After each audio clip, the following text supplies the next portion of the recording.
Hi, I'm Nora from the Bryan Group, and I'm here today to talk about building organization capacity in the shadow of crisis.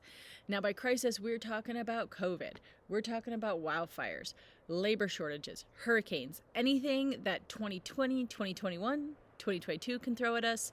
That's the crisis. So, the first part of talking about this is to take an assessment of your organization in terms of crisis capacity. So we'll look at a few different questions. You can think about your organization and where you would fit on a scale for these different topics. The question number one is my organization very effective in creating contingency plans that accurately address potential crises? Have we sat around and thought about what happens if schools are closed, or if we lose a portion of our workforce, or we can't hire? What have we thought about some of these things? So it's not the first time you're thinking about it when the crisis actually hits.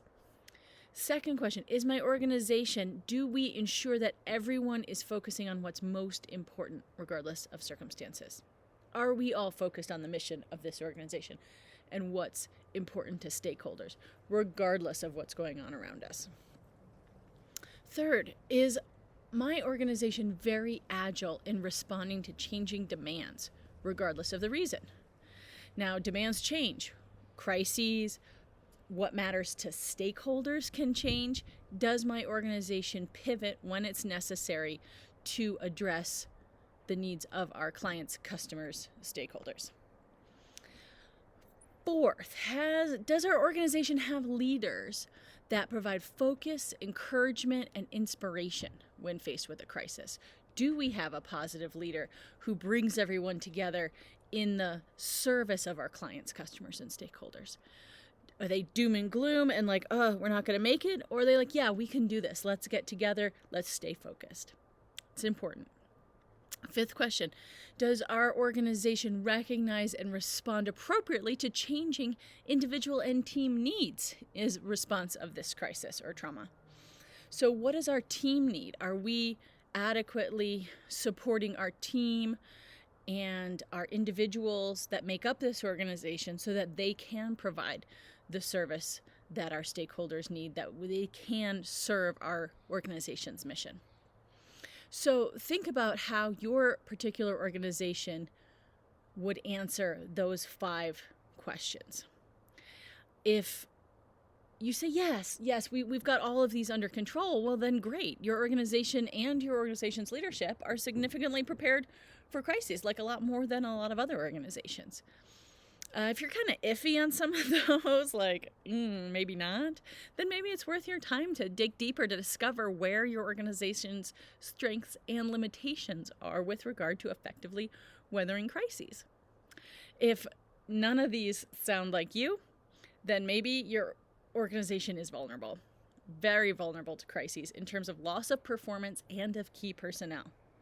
Your organization can't move forward positively unless these things have been addressed when we're dealing with the crisis that the last couple of years have put forth.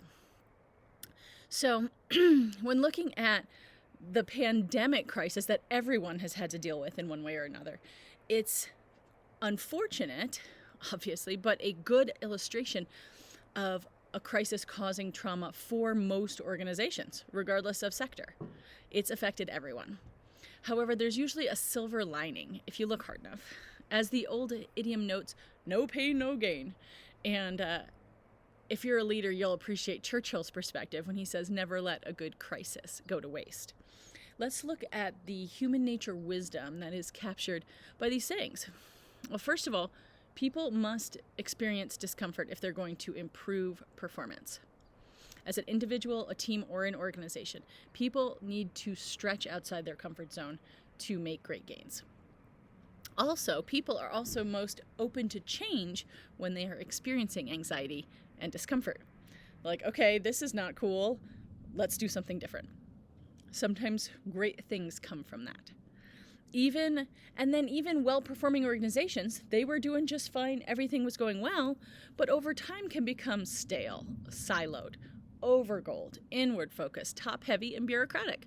So if you're a leader, your challenge is knowing what to do to leverage a crisis to overcome stagnation.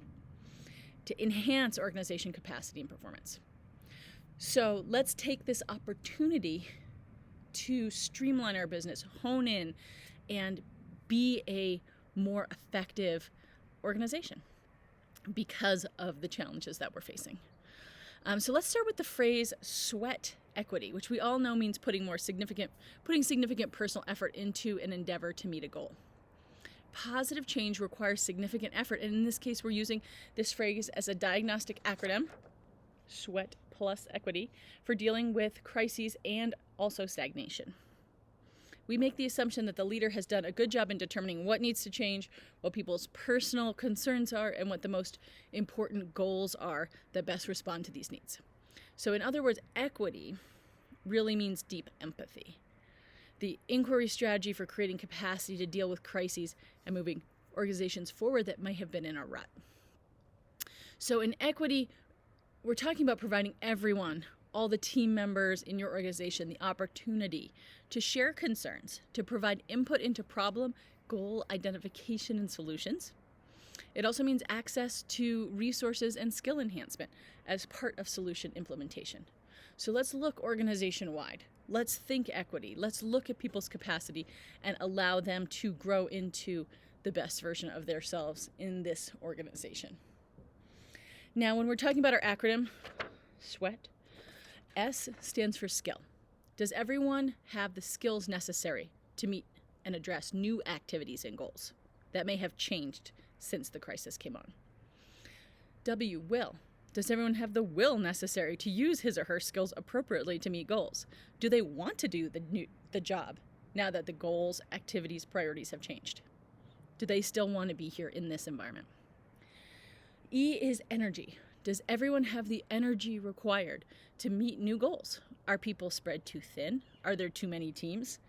People can have both the skill and the desire to meet new goals, but be short on energy given the number of demands they're being asked to address. Keep in mind that most people can't focus on more than 1 to maybe 3 goals at any one time. It's just not possible. The A in SWEAT is activities. Is everyone focusing on what activities have been identified as most important to meet goals? Have less important or non-productive activities been eliminated? Now is not the time to do things that do not serve the goal of the organization. T is time. Is time being used effectively? Is there sufficient time for people to focus on what's most important? So in summary, whether your organization has been pummeled by a crisis or needs a real wake-up call to get it unstuck, you can use the SWEAT plus equity diagnostic framework to improve performance and address employee needs. The following blogs in our series for this about crises will provide you with some ideas and tools to address the SWEAT plus equity elements.